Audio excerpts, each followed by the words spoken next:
Peace, family. Welcome in. Take a breath, settle your spirit, and come close.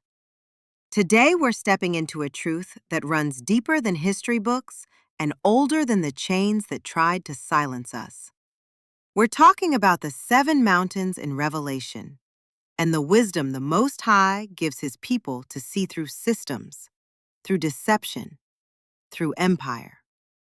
And today, we're focusing on the mountain of religion.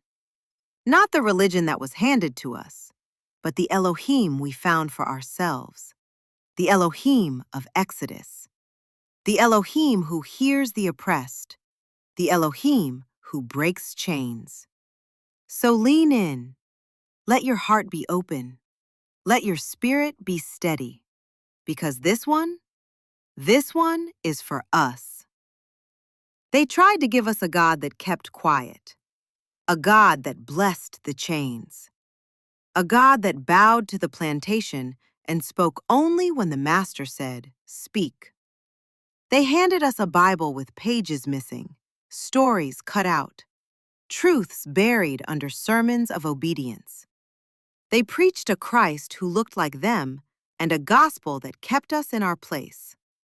But somewhere in the hush of the night, in the hush of the fields, in the hush of our own trembling hearts, we heard another voice. A voice that did not sound like the overseer. A voice that did not bow to empire. A voice that thundered through the cotton rows like a whisper of freedom. We found the Elohim of Exodus. Not the God of the slaveholder's pulpit, but the Elohim who breaks yokes. The Elohim who hears the cry of the oppressed.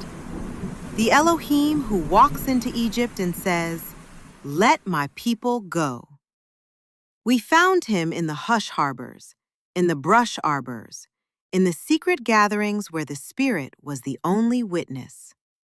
We found him in the songs that rose from our bones, songs that carried coded maps and holy defiance, songs that said, "There is a river that makes glad the city of the Most High," even when our feet were chained. We found him in the stories they tried to hide. Moses standing before Pharaoh, a stuttering man with a burning word. Israel walking through the sea, water on both sides, freedom straight ahead. We found him in the prophets who spoke truth to kings and refused to bow to idols.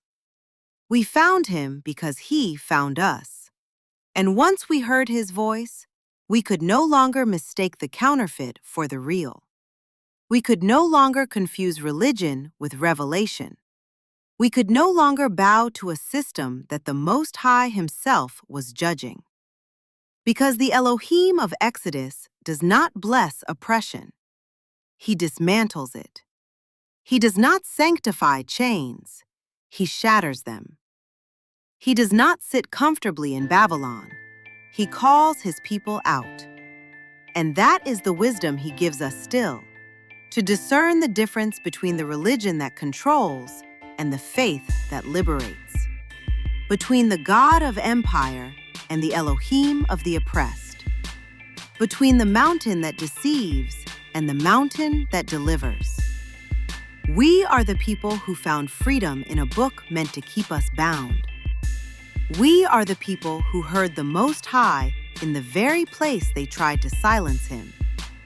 We are the people who discovered that Exodus was not just a story, it was a prophecy written into our bones. If this spoke to you, if it stirred something ancient, if it reminded you of who we are and whose we are, go ahead and like this video, share it with someone who needs the reminder, and subscribe so you don't miss what's coming next. We're building something here. Truth-telling, soul healing, a community waking up together. Thank you for being here. Grace and peace until next time.